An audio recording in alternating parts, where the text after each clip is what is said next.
Welcome back, everyone. I am so excited. It is our last session of the day, and I think that we have saved the best for last. Really excited to have all of our panelists here and get started here and end the day on a very high note.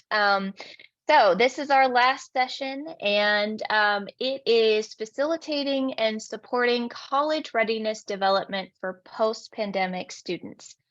And for this session, I just want to take a second and remind everyone that you are more than welcome to post any and all questions in the Q&A as we go along. We'll make sure to address them. You can also post them in the chat and we will grab them. But without further ado, we'll go ahead and get started. All right, so before I bring up all of our panelists for today, I did want to just, take a second and maybe set the stage for this last session.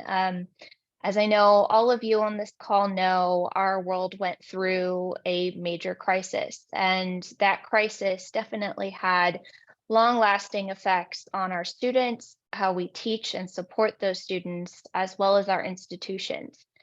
And I think in, higher ed, we always look towards K-12 and what's happening in our high schools and for those students coming out of high school to really understand what our future is going to look like. And I'm not going to read through all of these stats that you see here on the presentation slide, but I think it's very clear that, the data is telling us that students have experienced learning loss. They are achieving or have achieved lower test scores than they were pre-pandemic. And their mental and social development have also been impacted. And I think while, these stats aren't, super uplifting, especially in the afternoon after we've had so many amazing sessions, I do want to say that, I believe, and I've personally seen this, that through it all, students have been incredibly resilient. And I think that resiliency has, just spread from what they've been able to do. And I think all of you here today have also been resilient in your work and what you're doing to try to support these students.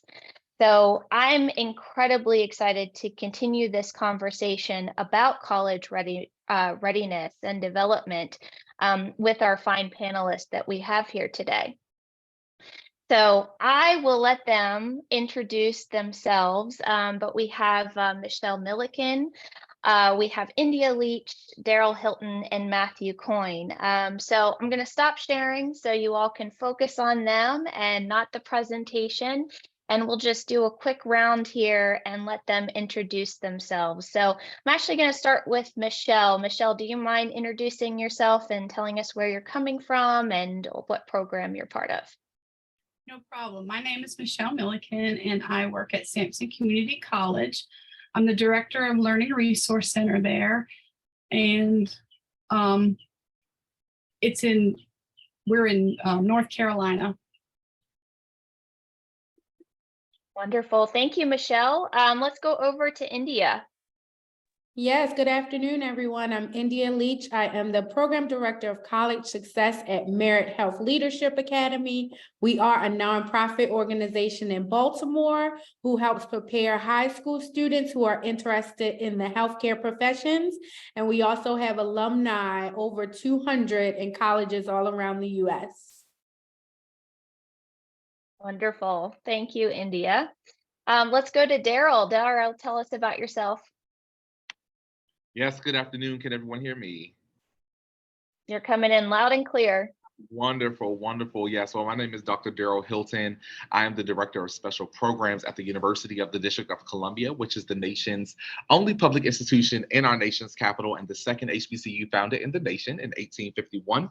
In addition to that, I also have the honor and privilege of serving as the co-founder and CEO of a nonprofit organization, the Collegiate Black Male Network, whose mission is to help colleges and universities increase the persistence and graduation rates of collegiate Black men.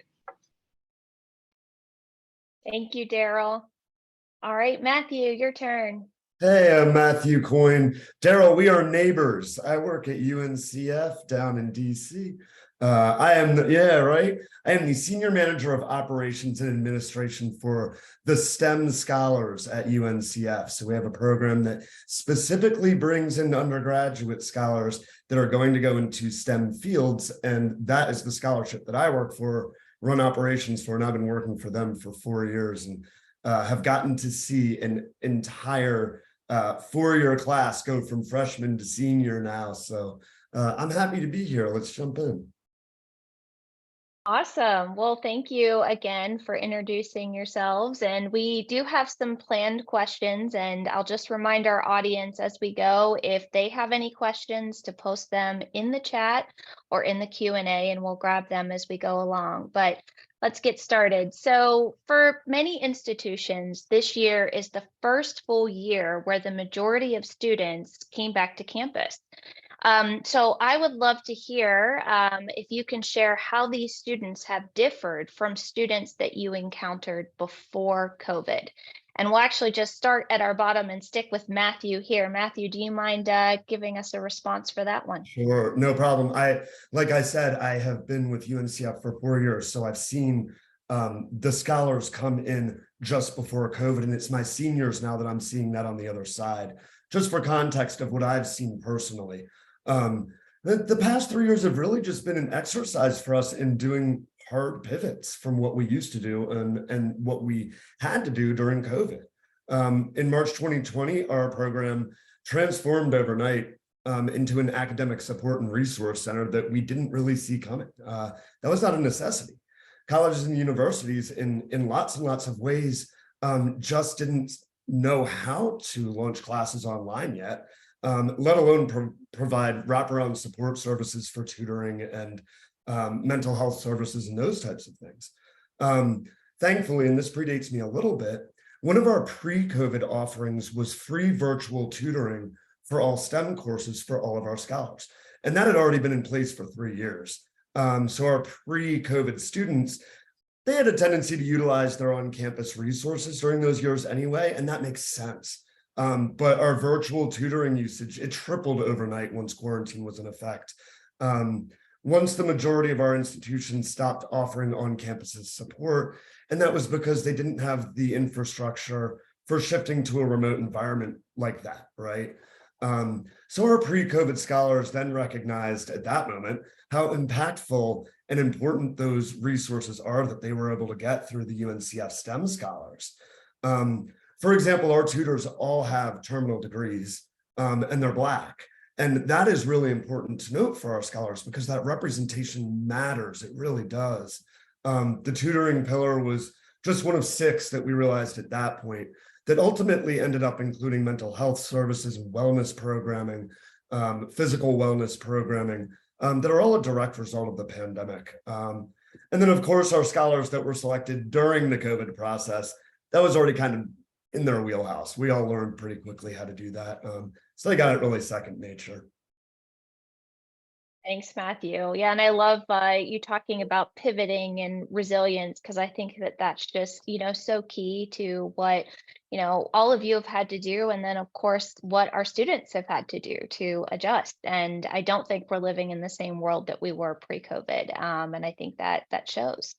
Daryl, I'd like to stick with this question with you and get your response to this. So can you share how, post-COVID students have been different or maybe even the same as pre-COVID students? Absolutely. So it's actually a little bit different for me because I was in transition within my jobs. I was working in North Carolina at another small private liberal arts institution in North Carolina, and I was in transition at the start of the pandemic. So my entire experience at the University of the District of Columbia has been with students who have experienced COVID and beyond. And so in addition to that, we are a non-residential campus. So most of our students, about 95% of our students actually are commuting from the Washington, D.C. area or surrounding metro areas. So my experience with them has always lived in a very majority virtual space. And so I don't really know what the difference pre-pandemic it looked like for the students on our campus versus post. But what I can say, even though I came at the start of the pandemic in 2020, I started in July of 2020, What I can say is that it really allowed me to build relationships with students online, because for me, my philosophy of student success is that it's built on trust, it's sustained through meaningful relationships, and it's effective through engagement. And so, utilizing that philosophy of student success, I really use that as an opportunity to build community and relationship online, with the anticipation of us being able to come back and engage in person. And so, because I developed those relationships, because I was able to do some high level programming in a virtual space, when it was time for me to come back in person and invite them to engage with me in person, they were not coming to meet someone brand new. It was just a continuation of what we have been doing during the COVID times in our virtual space. So while I don't have the comparison from pre versus post COVID uh, engagement with our students, what I can say is I really came in with the intention to just continuously building community as the foundation, to make sure that regardless of what space or modality we're in, we are engaging students at a high quality rate. Yeah, I love that. And I think, we heard in the last session how important it is to build relationships and what that means to students to have a community. And we even heard earlier in the day with Melvin and Dr. Hagerbrook and Drew from the Five Scholars program, how important it is for students to come to a place and already have a family and community there, that it really increases their chance of feeling that belonging and wanting to stay in that program. So I love that you shared that. Thank you. I'd like to go on and maybe ask another question. And this one I'm going to ask of India. So can you please talk about some of the actions your school or program has crafted to support college readiness development for students who may need assistance? Certainly. So I think just to start that off, I think some of the kind of issues that we're seeing with some of the students has definitely been less exposure to college readiness activities. And then also their non-cognitive skills suffered a lot during that COVID piece. So the communication, the self-advocacy, the problem solving. And so we thought really a lot about our programming and how do we get those, that learning, the deficits to our students. And so one thing that we enacted was involving the families. So a lot of the times when we had meetings that was involved around the college application process, we wanted to bring the families in as well to make sure they had the same understanding. Of course, we did the college tours and visits to get them out and on the grounds, more hands-on, getting that exposure and on those campuses so they understand some of those components to a college campus. Someone else talked about the learning deficit. So tutoring and SAT prep was a big thing this past school year, as far as working with students, making sure they're actually grasping the skills, some of which they've missed when they were in COVID times. And then lastly, the addition of Upswing, so we can connect with all of those alumni that are all around the US. So trying to figure out ways in which we can become more, join the digital world in a sense where our students kind of live, and how can we meet them where they are on those platforms, and having our own platform in which students can see as kind of their school support. I think they know how to use the social media aspect, but then where do they go when they need help and support in their educational realm? So I think Upswing has been able to do that for us as well. I love that so much. And something that particularly resonated with me as you were talking, India, is this idea of exposure to college readiness while students are in high school. I actually came from the K-12 world before I came to Upswing, and worked at a company focused on supporting students while they were in high school. And we, survived COVID and went through all of that. And I was just shocked at all of the stats and data that came out about students that just had stopped showing up to class. And on the K-12 side, and not just seniors, we're talking younger students that just stopped coming and participating. And there of course were so many barriers that they had to overcome, but these are the students that are right now coming into our programs on the higher ed side. So I think recognizing that and understanding that is just so important. So thank you for mentioning that. Michelle, I'd love to ask you the same question as well. So can you talk about some of the actions that your school or program have crafted to support college readiness development for students? We are a 2-year program at the community college, and a lot of our students now, with the non-traditional side instead of just the K-12 side, and the digital shovel. That's a term that we use because during COVID, we all had to get our digital shovel and learn how to use that. And so during that time, there was a loss of which part of campus do I go? Where do I go? Who am I supposed to tell? And a lack of desire to go and tell someone. I don't want to admit that. I don't want to go and have to say it to somebody. I don't have time to go on campus. And so for us, it was the self-identifying piece. That was the piece that we were missing. We had a very robust system before COVID. And then COVID was long enough that we had graduation, and then all new people came in, and there was none of that word of mouth. There was no, this is where you go from, your second year to your first year student. And so we had to start with that self-identifying piece.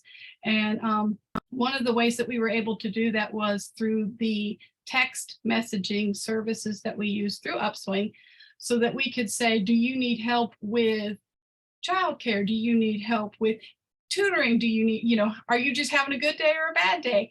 And the number of responses of students who would just start talking was kind of amazing. Or a student who said, I actually am graduating, just those ways that it wasn't somebody pressuring them. It was just that, oh, I'm comfortable with my phone. I don't mind talking to my phone.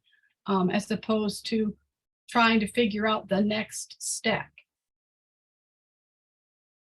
Yeah, that's such great feedback on that. And I think we heard earlier this morning too from Kennan's keynote address about the idea of making sure we're meeting students no matter where they are. And I think that what you just talked about definitely embodies that. It's wonderful. So I'd like to keep going here and ask another round of questions, and this one will go, Matthew, to you first.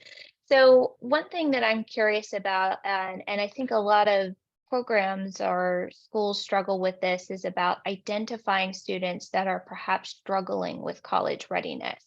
This is challenging at best, right? When you're in a face-to-face environment, it's even more challenging when maybe the student isn't on campus and maybe they're across the country and you're working with them, as I know you all do at your program. So can you talk a little bit about how you all identify these students that are struggling with college readiness? Sure. There are a number of ways. I don't particularly work with the high schoolers. The K-12 is the pipeline that I end up working with once they are receiving the scholarship. But once they get to that point, we have a really rigorous application process for this particular scholarship. And I'll note, and you started to go into this, but just for our listeners, I think that as a panelist, I'm probably coming from a very unique perspective in that my scholars are not in one school. They are scholars that are all over the country, and they could be at an HBCU, they could be at a PWI, they could be in any place, right? And so we really have to pay attention to what those applications look like before they're even hitting us. We have a really rigorous application and selection process that includes a selection committee of over 20 to 30 STEM professionals that are engineers and teachers and physicians, and really run the gamut. Just for them to get the scholarship in the first place. And then once they're on the other side, once I'm working with them really closely and they are freshmen, we have lots of different ways that we can help identify those scholars as, hey, this person really needs a little bit extra help in algebra, for example, or for biology 101 or chemistry 101, strictly based on our own testing criteria that we go through with them before they even receive the scholarship. And that's really where our tutors come in and where Upswing comes in. Because when we have scholars that really need that help, we already have a resource where we know that we can send them and we can trust that resource. Oh, that's great. And I think the work that you all are doing is so amazing, especially given the challenges of working with so many students from so many different Thank you. institutions. I Thank think you. that's great. Daryl, I would love to ask you the same question, particularly because you mentioned that most of your students are virtual, right? So can you talk to me about how your program identifies students that maybe are struggling with college readiness, maybe even when they come on campus already? How do you identify them? So we do have, so we're coming back more face to face, but they're non-residential again. So we have in my area, which is student success, an assistant director of student success technology. And so she's a great individual that helps us to pull some good, reliable data to be able to identify the students that are at most need for us to work with. And so just to kind of give a little bit of more context of how I do that, you have to understand a little bit more about the scope of my work. So earlier when I introduced myself as the director of special programs, it's like, what does special programs really mean? So the functioning areas that I oversee are new student experiences, which is comprehensive of our first year experience, transfer student experiences, our transitioning student experiences, because UDC, for our listeners who may not know, has a community college as well as the 4-year. So students who are transitioning from our CC up to our 4-year institution, we work with them.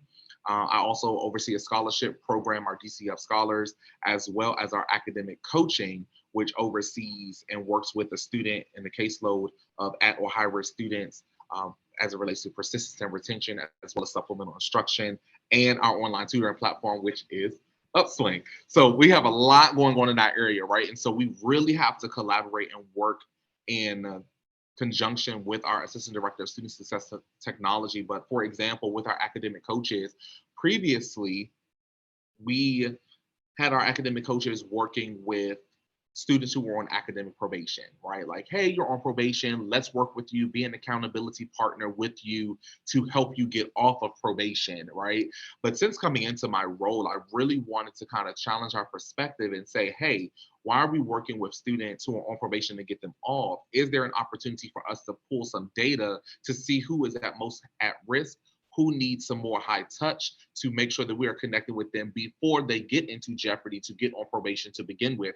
Because as we all know, being educators, that it is very easy for our GPAs to drop, and it is very hard for us to pick those GPAs back up. And so my philosophy and my thought process of what I've been working with my team is saying, hey, how do we create opportunities and high touch points before they even get to college? Because we recognize that our students need high touch. They may need a little bit more hand holding. They may need a little bit more support as it relates to the enrollment piece and the enrollment process, getting from acceptance to the first day of class. So if we give them high touch points in June, right, in July, then they will more likely be prepared for the orientation and all the services that we're going to be providing them, et cetera, on the first day of school. And they won't feel overwhelmed. They won't feel or they won't have high anxiety because everything is hitting them at the same time. They say, welcome to college. Now you have to figure it all out and you have 1 semester to do it. But if you fail, we'll just work with you after you're on probation.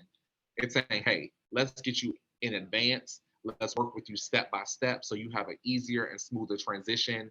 And we are actually setting you up for success. Yeah, that's great. And I think early intervention, right, is key in so many different scenarios, but in this particular instance, that's wonderful. So we actually have a question that came in from the Upswing team. And Michelle, this one is for you that I'd like to ask you.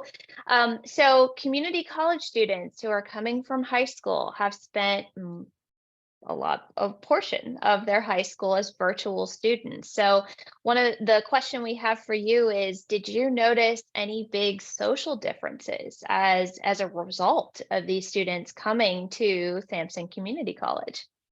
Why, yes, ma'am, we did. There's not only a lack of skills, there is a level of self-absorption, which is typical to a high school student on a normal basis.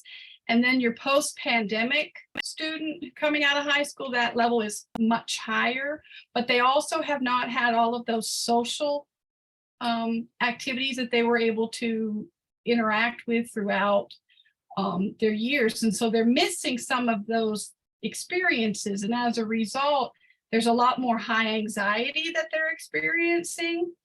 To do, suddenly you're face to face and you're in these pressures of class and I have to take notes. You're not going to give me a PowerPoint with everything I need. You know, it's just a very different learning environment that a lot of our high school students that are transitioning have had trouble adjusting to this last year, because again, this was our first year to be face to face normal, if you will.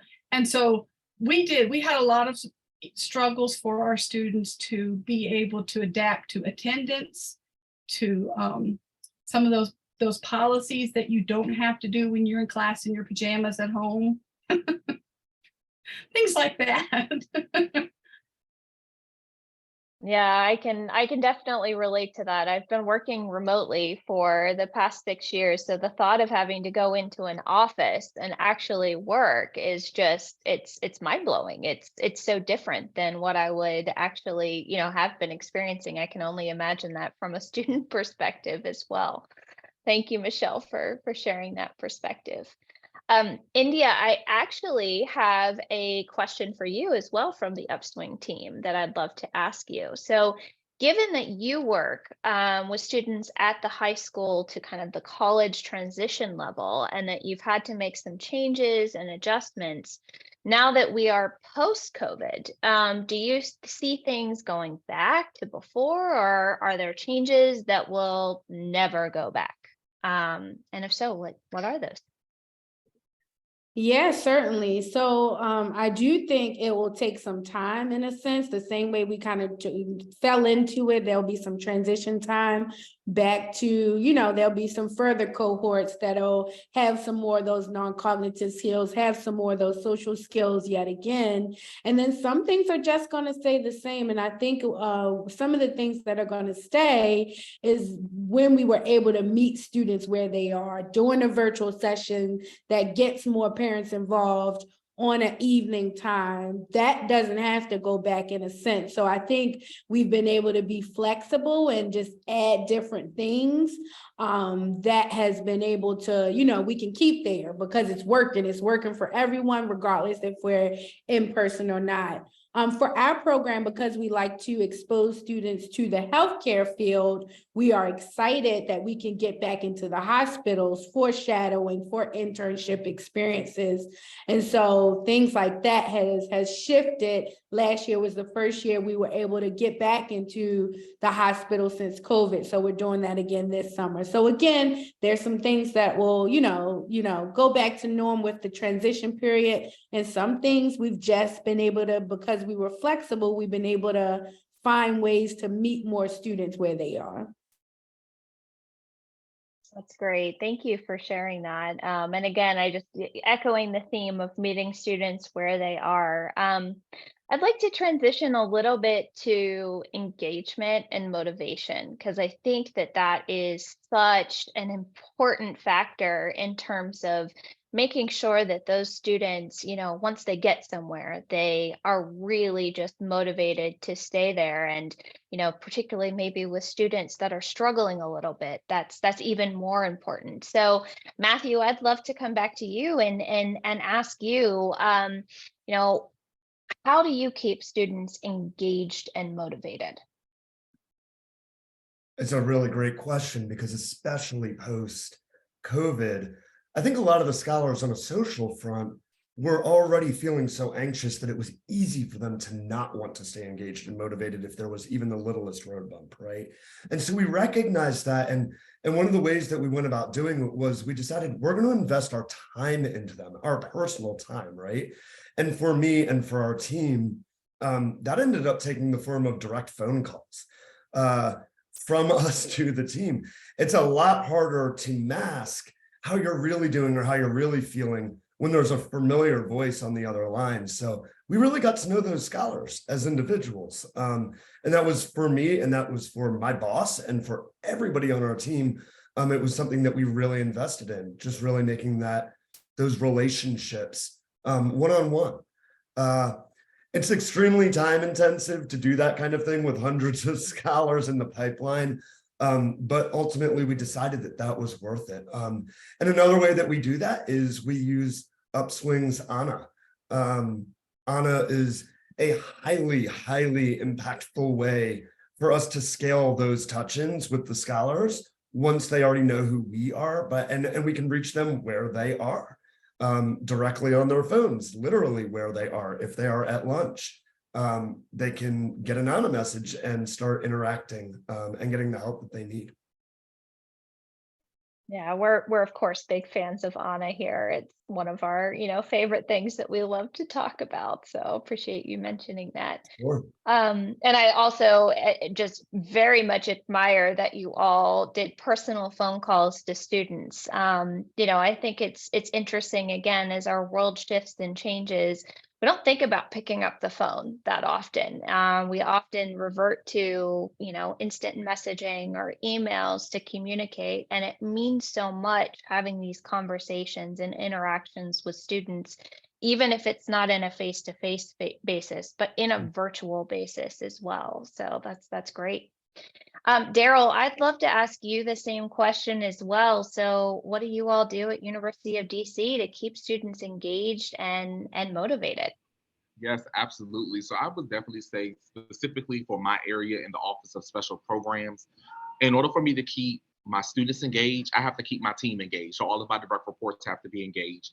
And so for me as a director, I always have to remind myself that, yes, we are student-centered individuals. I am a student-centered person, but that does not always mean I have to be student-facing, right? And so for me, as a director, if I really want my students to succeed, if I really want my students to be engaged in the program that is happening on campus, to be motivated with the work that we are doing, I have to make sure that my staff is engaged about the programming that they have to create, the programming that they have to innovate. And so I really look at my role as the opportunity to help my team remove barriers that will prevent them from being successful in engaging with students. And so I even see like one of my team members here too. So I'm going to shout him out. So hello to Mr. Vernon Swanson, who's of our DCF Scholars Program.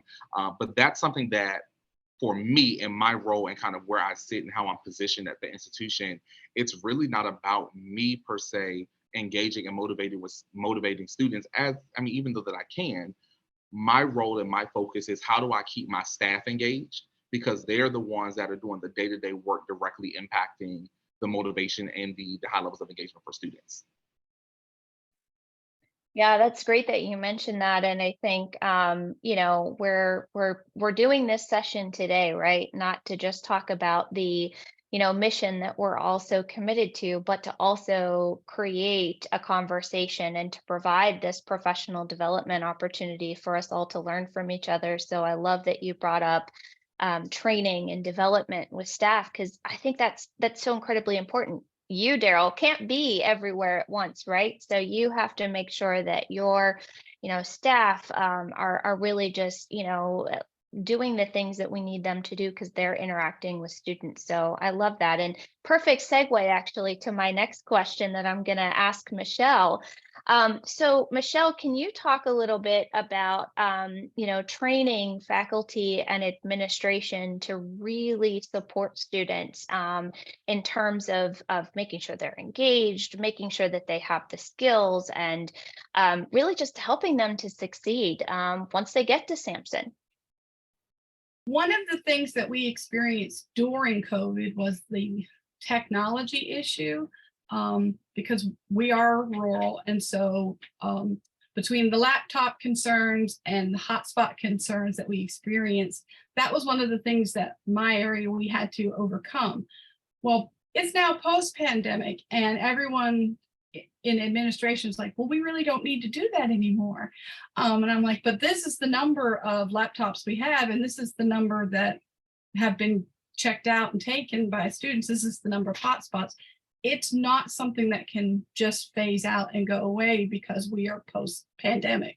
It is a continual problem. We've provided this resource for them, we can't simply take it back now. And so then there's a whole experience of how are ways that we can best meet the need of the student, which has been an ongoing theme throughout today. And so for some of that is we're open during regular business hours still. What can we do to meet the student after regular business hours? Because not all of our students are going to be able to be here by 5 o'clock Thursday afternoon. And so we've had to have these meaningful conversations about different ways that we can adapt back to, like you were saying before, India, back to how we did it before COVID when we were open later.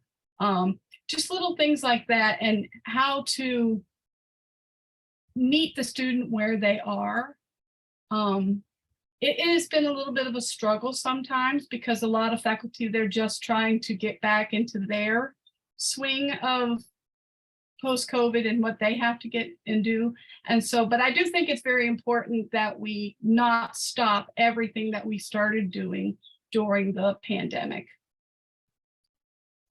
Yeah, absolutely. And it's very interesting too to hear from students themselves about what sort of needs they have and what they want out of their, kind of post-secondary experience, right? And I think what they're asking for is, almost a perfection in hybrid, right? Like they want a little bit of everything. So we pivoted one way and now we got to come back a little bit, but find that really key balance between all of the flexibility that, they want, and be able to have all of those resources and support and technology to be able to meet them wherever they are, whenever they are, and whatever they're doing. But also provide all the things that they still want from an on-campus experience. So I love that you talked about that, Michelle. That's great. I want to just kind of expand on that a little bit and talk about resources to help support these students. And India, I'd love to have you maybe talk a little bit about what Merit Health is doing, and can you just expand on that a little bit? That would be great. Yeah, sure. And I think someone mentioned it before. It might have been you, Daryl, but kind of that one-on-one. And Matthew, I think you mentioned it as well. I think we all kind of alluded to it, but how can we get to the students one-on-one for support and redirection? That's one thing that has been very important for student success. And again, Upswing helps us connect and figure out what resources we need to bring to the students. But just some other resources that have been very valuable is near peer mentoring. So we have a robust alumni program. So how can we get our alumni to talk to our high school students about what their experiences has been? And then just to take it any further, how do we get professionals in the mix to talk about their trajectory and what happened, and what were some lessons learned? So again, we try to get the students out. Another thing that's really big with this, I don't know if it's post-pandemic or it's always been that way, but I think it's heightened. Students want hands-on experiences. They're tired of sitting behind computers. So how do we get them shadowing professionals, practicing the learned skills that they learn within the classroom? They want to get their hands into it. So again, I think those are some of the resources that we've been able to use at Merit to help our students be more motivated. And lastly, we like them to co-create their experiences. We're really big on feedback and evaluation. What did you like? What did you didn't like? What would have made this experience better for you? And then we take that and have them co-create, and even along with co-creating the experience they're having, but thinking about their future. I think, it's enough to say, go to college, but for what? And so when we have them kind of map out, what can this look like for you? What are your current opportunities? What are your future opportunities? Then that really helps support them in their success. Yeah, oh man, you said so many amazing things, India, and captured so many of the themes that we've had earlier today. But this idea of, having a student be able to see the endpoint, or, visualize a goal for themselves, visualize a career for themselves, visualize what they're working towards, I think is just so so powerful for a student. So this is actually a question for me, for any of you that would like to respond and maybe expand on that. How can we get students to see that end goal? How can we get them to see what they're working for? Do you have any strategies or things that you could tell our audience about things that you've done to just allow that to happen for your students? So I'll open that up if anybody wants to respond. One of the things that we've done recently is we have really beefed up our student success coaching model. And so part of that is now when you come in as a brand new student, you've picked something that you think you want to do, but it may not actually be what you need to do. It may not meet what your skill level are, but you think it sounds cool. And so what we've done is we've started requiring all students their first year, that first semester when they come in, they have to meet with the success coach who actually sits down and says, so what is it that you like about the program you've picked? What has attracted you to that pathway? Do you know that you have to complete all of these maths? Are you, well, do you do well in math? If not, then maybe we should go down this path. And so that's one of the things that they now are, all students have to do that very first semester is meet with that success coach. And then in their second semester, they come back and they meet again to discuss, did it go well? Do you still think this is a path that you can make? Because it's very easy to say, I want to be. I think it's unfair that we make 18-year-olds just choose their life path and then expect it to, there you go, that's what's going to happen. And so I think that that's one thing that we've attempted to do to give them the opportunity to make sure it's the right path for them. I love that. Daryl, I want to give you a chance to respond too. I saw you unmuted yourself. Yeah, absolutely. So similar to what Michelle said, when we have students come into our registration days, which is the time period over the summertime in which we get students in to get registered for their semester, their fall semester, we have students take what's called the Focus 2 assessment. And so that's in collaboration with our Office of Career Services, just to help students be able to identify based off their passion, their interests, their desires, their long-term goals, to see if the major that they are identifying that they want to go into is actually aligned with where their careers and their passions may be. In addition to that, we as an institution are working to become a Gallup strengths-based campus and being a model for HBCUs, being a strengths-based campus. And so that's something that we really pride ourselves on as well. And so making sure that we have, again, our faculty and staff certified as Gallup strengths coaches, so that way we can have our strengths-based conversations with students to help them, again, identify where their strengths lie and how they can continue to elevate their strengths to be able to put them in the competitive global market and be able to obtain a sustaining job in the future. That's wonderful. Well, believe it or not, we are at the end of our session, and I just can't believe how quickly time has gone during this hour. You all have been wonderful panelists, and I sincerely appreciate you joining us today and sharing your experiences and advice with everyone. I'm actually going to hand it back over to Melvin to close this out here in the next couple of minutes, try to get everyone out of here on time so you can enjoy the rest of your day. So Melvin, I'll hand it over to you. Well, first and foremost, thank you all so much. Daryl, Michelle, Matthew, India. Really great to see all of y'all. As everyone here in the audience can see, there's a reason why we wanted them on our panel. They've just been such amazing partners for us and just such passionate people. So, I immediately thought of these four when we were thinking about this panel, and you can see just how much dedication they have to their students and everything. I also wanted to just take time to just thank everybody who has been here throughout the day. We had, I think, over 300 people who registered and wanted to be a part of this experience. And I think that this is something that just helps to, if there's something that I would say I took away more above and beyond all the individual panels and presentations, it's just around how important it is to just stay true to, you know, your mission, the reason why you're doing the things that you decided that you wanted to do with your career.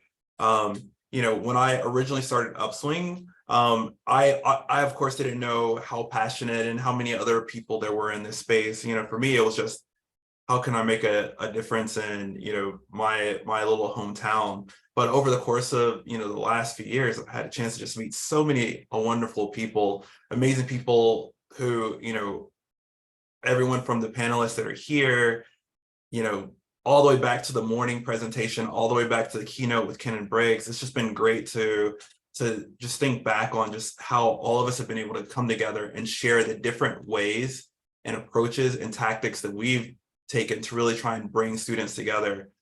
So that's kind of been my takeaway for myself, and a takeaway I would give to everyone on the call is just, you know, certainly there's no need to sacrifice your mission and the thing that, you know, makes you impassioned for doing the work that you've been doing.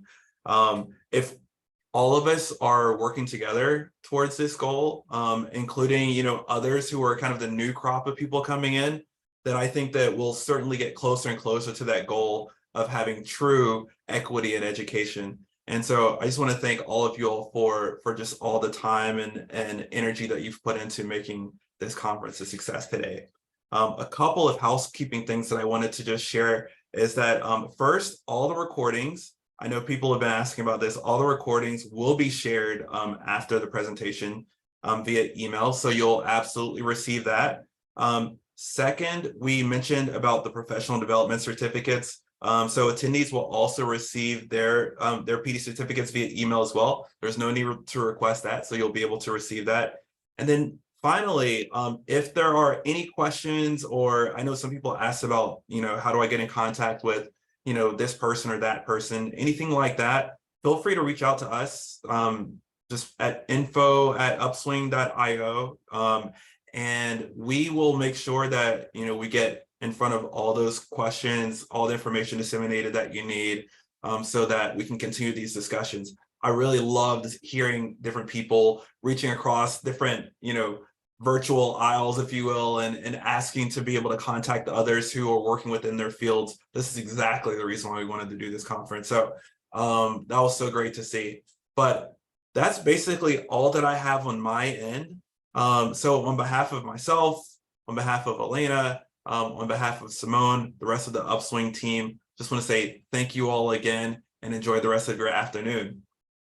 Take care and goodbye.